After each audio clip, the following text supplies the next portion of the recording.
Kabir party नहीं बनाया है। भारतीय जनता पार्टी के गोद में खेलकर एक षड्यंत्र ममता बनर्जी को कमजोर करने के लिए भारतीय जनता पार्टी का दलाल है।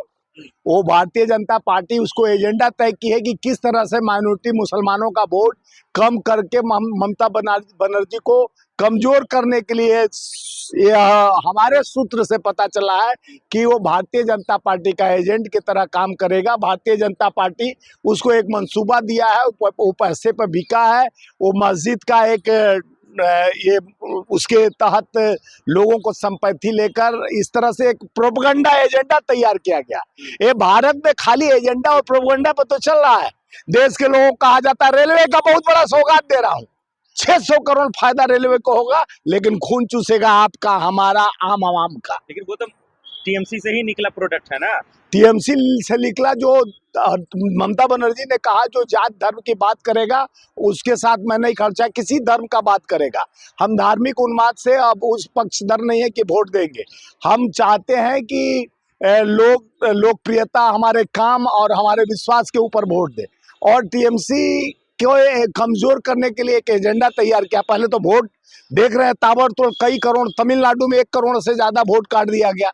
ये SIR के नाम पर डकैती किया जा रहा है। चुनाव आयोग जिस तरह से डकैती करा रहा है, लूट मार चल रहा है कि देश के लोकतंत्र को जैसे खत्म करने का साजिश किया जा रहा है। आप समझ सकते हैं कि भारत इतना प्रबुद्ध देश है, उसके बाद जिस तरह से भारत पर कर्ज का अतिरिक्त भार कर दिया गया। विश्व बैंक ने कह दिया कि सबसे ज्यादा कर्जखोर हमारा भारत हो गया।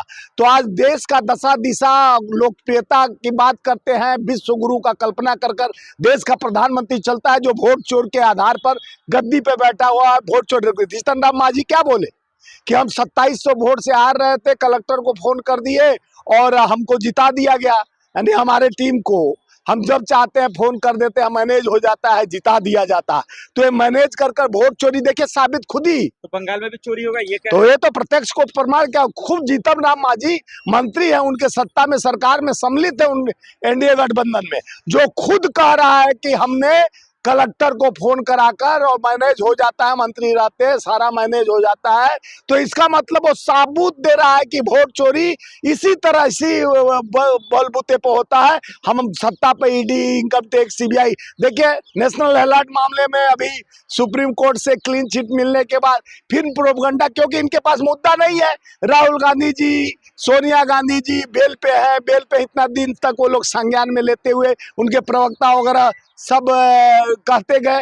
लेकिन आज जो दशा दिशा है, बंगाल जीतने के लिए एन केन प्रकार है, हमको किसी भी कीमत पर बंगाल चाहिए। इसके लिए कितना शहादत देना पड़ा, कितना वोट लूटना पड़े, चाहे आप समझ सकते हैं। हम ही अभी बीच में चुनाव आयोग को पत्र दे के आए थे, उस समाज को आज भी ममता बनर्जी बोल रहे थे। दिक्कत क्या, उसका हक नहीं है, लोकतंत्र नहीं है उसके लिए, वो भी बना सकते हैं। नहीं, पार्टी आप भी बना सकते हैं, हम भी बना सकते हैं, कोई बना सकते हैं। नहीं, बीजेपी से एजेंडा है वो, भाजपा का वो चादर ओढ़ चुका है, मैली चादर है उसकी। कीचड़ में कमल फूल खिलता है, वो कीचड़ में घुस चुका है।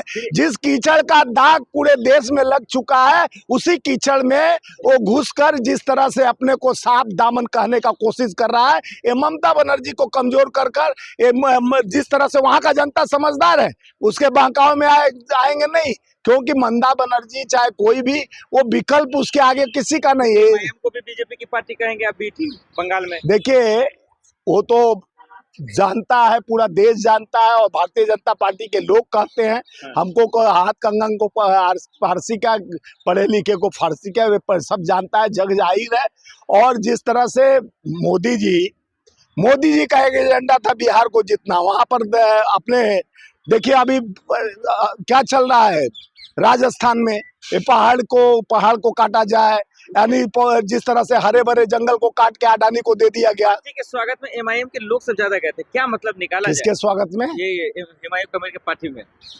देखिए ये सब MIM के लोग गए थे, मुसलमान। देखिए वो लोग क्या है कि ये जो एक एजेंडा तय किया जाता है RSS और भाजपा के, देखिए RSS पर अगर एक बात बता रहा हूँ, सुनिए आप लोग, अगर कांग्रेस का चाहे किसी दल का आदमी कह देता कि परशुराम जी बैकवर्ड है, वो लोहार समाज से आते हैं, बढ़ई समाज से, तब तक पुतला दहन करने लगते ब्राह्मण लोग।